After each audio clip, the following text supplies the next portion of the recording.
important topic, that is gas chromatography. Okay, so gas chromatography technique is one of the very important technique as per the analysis of volatile oil is concerned, because normally oils are not soluble in aqueous phase or any other non-aqueous solvent very easily. So that's why this kind of oils cannot be analyzed by HPLC methods or the conventional liquid chromatographic method. So that's why we choose gas chromatography to analyze the volatile oils, which are the natural oils, okay, or you can say natural oil, for the purpose of analysis. So in gas chromatographic technique, the mobile phase, what we are using, the mobile phase is gaseous in nature. It's gaseous in nature. So it is a chromatographic technique where the mobile phase is used in gaseous in nature. The principle involved with this method is used to detect volatile and oily types of sample like volatile oil, etc. And volatile sample first is vaporized and mixed with carrier gas to flow through a stationary phase. So carrier gas is coming and mixed, okay, and vaporized, because it is 400 degrees centigrade, and mixed with the carrier gas and pass through a column, pass through a stationary phase with a microscopic layer of liquid or polymer on an inert support or wall of glass or metal tube. So normally, if you consider the instrumentation of gas chromatographic technique, the carrier gases play very important role, as we use helium, okay, then nitrogen and argon, okay. Normally helium is more preferred because of its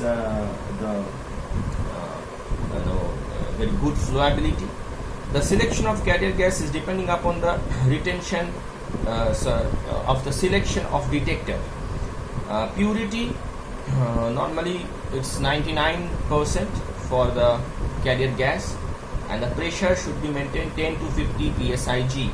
You remember one thing, it is not the HPLC high performance liquid chromatography where syringe pump maintains 78,000 psig. No, over here the pressure is much less, okay.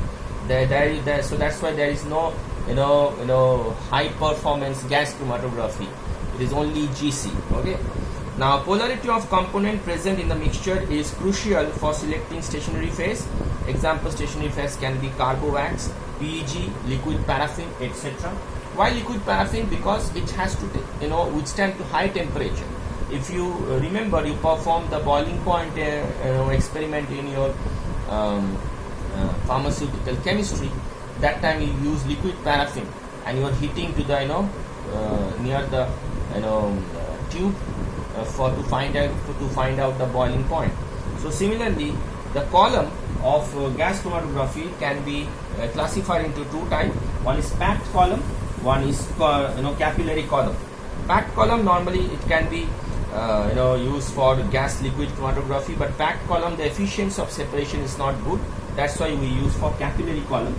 Capillary column provide a greater surface area for separation, and it can be three types: support coated open tubular column, wall coated open tubular column, or porous layer open tubular column. Plot, okay.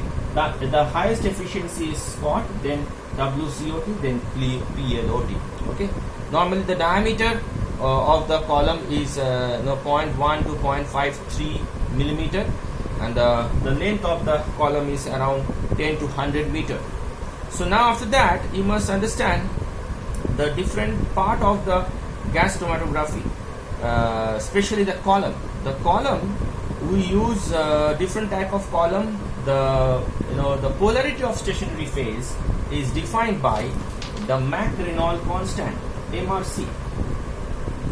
So Mach-Reynolds constant, larger the Mach-Reynolds constant, the greater the retention time compared to a non-polar column. So Mach-Reynolds constant. Then we use sometimes covert indices. Covert indices is used to convert retention time into system independent constant. in compared to N-alkane. Normally we use covert indices. Ki is equal to 100 into paraffin Cn. That is a formula.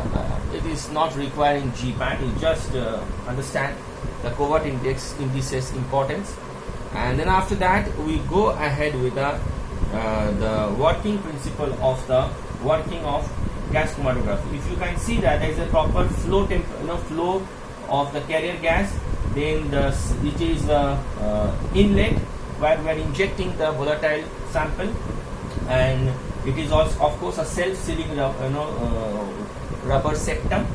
Then it passes through the detector. Now coming to the next understanding, the efficiency of separation is explained by Van Dimter equation.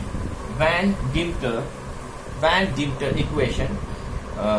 This relates the variance per unit length of column to the linear mobile phase velocity to correlate axial, longitudinal diffusion